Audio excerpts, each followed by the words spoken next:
Menurut saya, kaya itu adalah hal yang sangat penting. Makanya di video-video saya selalu mengajak untuk supaya bisa menjadi orang yang kaya itu bagaimana.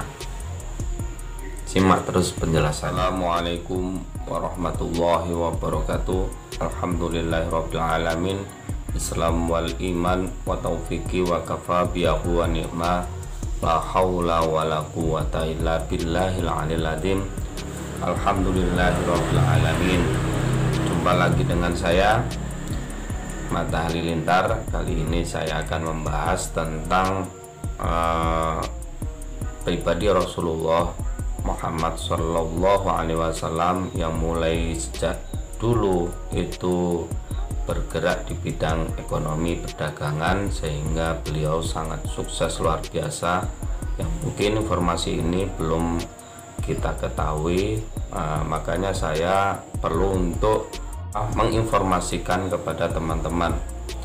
Pada usia 12 tahun Rasulullah Shallallahu Alaihi Wasallam itu ikut berdagang ke berbagai tempat dengan pamannya ya. Kemudian pada usia 17 tahun Rasulullah SAW sudah mulai berdagang sendiri. Di pelanggan beliau itu yaitu calon istrinya, yaitu Siti Khadijah. Bukan sebagai karyawan Siti Khadijah ya, enggak ya, tapi beliau itu sudah mendirikan usahanya sendiri. Dan pelanggannya ini adalah Siti Khadijah. Jadi kadang orang itu diputar balikkan faktanya. Terus kemudian pada usia 25 tahun oleh Allah itu bergerak Nabi ya. Kemudian Rasulullah menikah dengan Siti Khadijah.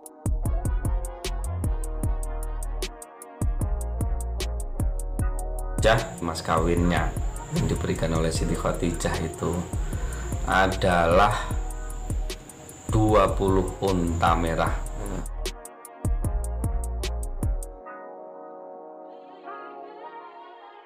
Unta itu warnanya ya biasa seperti ini, tapi ini spesial. Jadi unta yang zaman waktu itu sangat mahal sekali.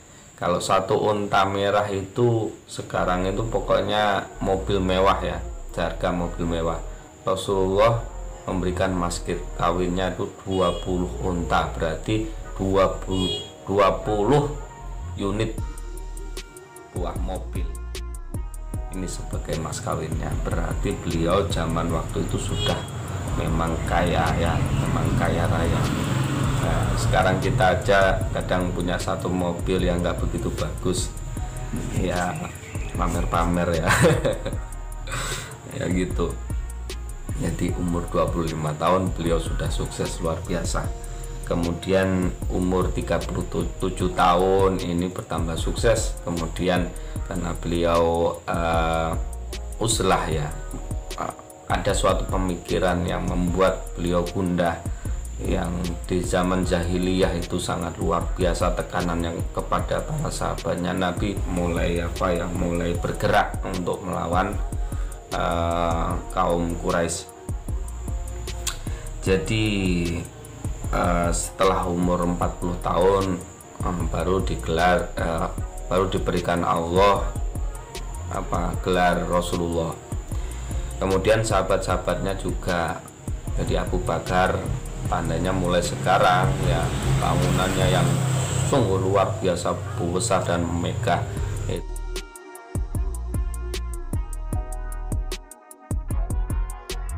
Itu di sampingnya tower air Zam-Zam, di sumur air Zam-Zam, dekat sumur air Zam-Zam. Jadi itu bangunannya rumahnya Abu Bakar, jadi besar rumahnya dan mewah. Kalian bisa melihatnya mungkin di media sosial juga. Kemudian Umar bin Khattab.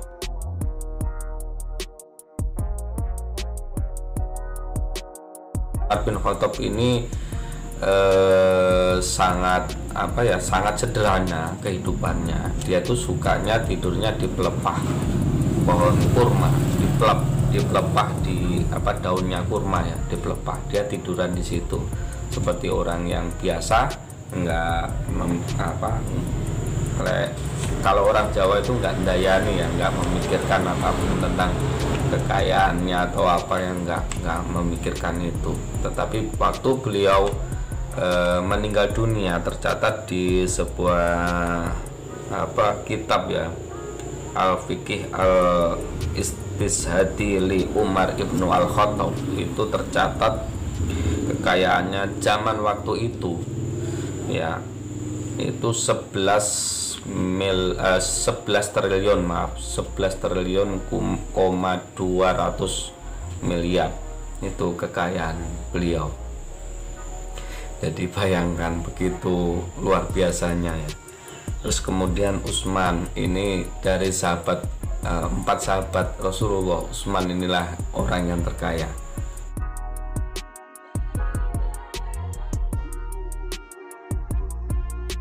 Jadi sudah Umar tadi 11,2 triliun ya, masih lebih kayaan Utsman.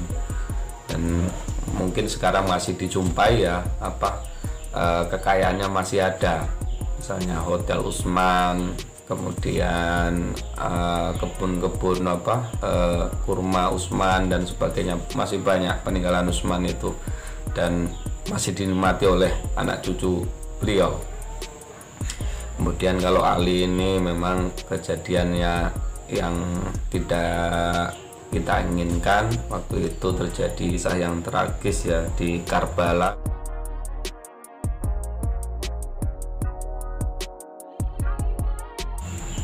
Kemudian dari situ kita harus memetik pelajaran.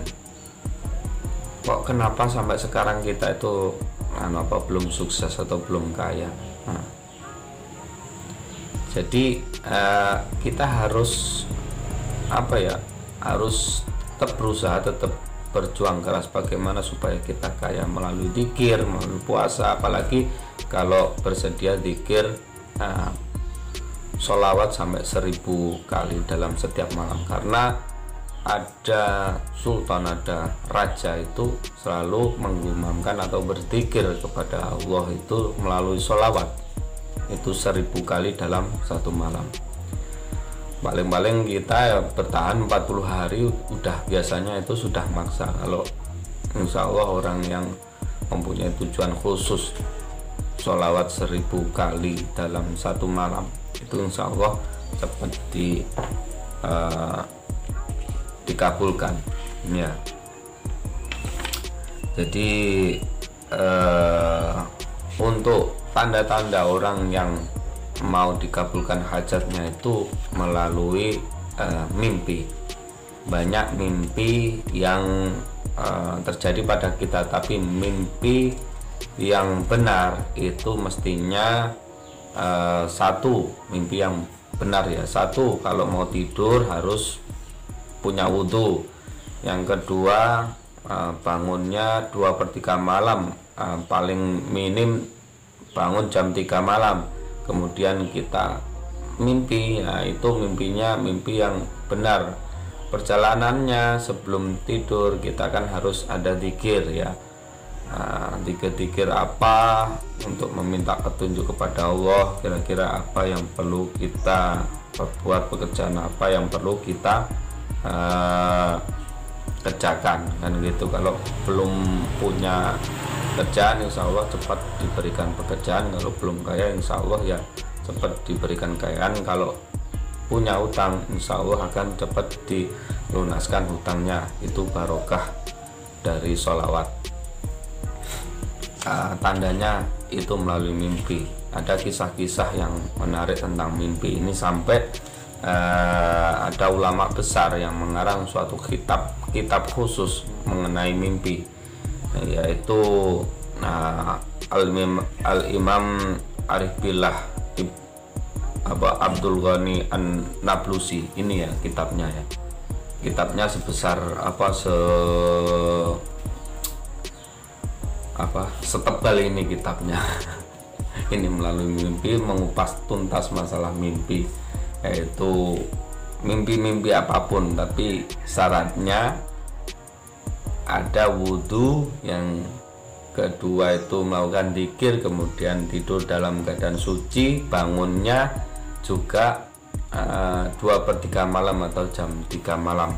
Yang lainnya misalnya bangun habis subuh terus mimpi, kok mimpi gini ditemuin orang atau gimana, itu insya Allah itu tidak benar, itu hanya bunga tidur. Dan mungkin mimpinya karena kita itu melihat sesuatu yang mungkin sangat kita senangi atau apa, ya akhirnya terbawa oleh mimpi. Kalau mimpi yang benar dari Allah, itu petunjuk dari Allah, itu insya Allah 2/3 malam, karena inilah waktu yang tepat seorang hamba untuk mendekatkan diri kepada Allah.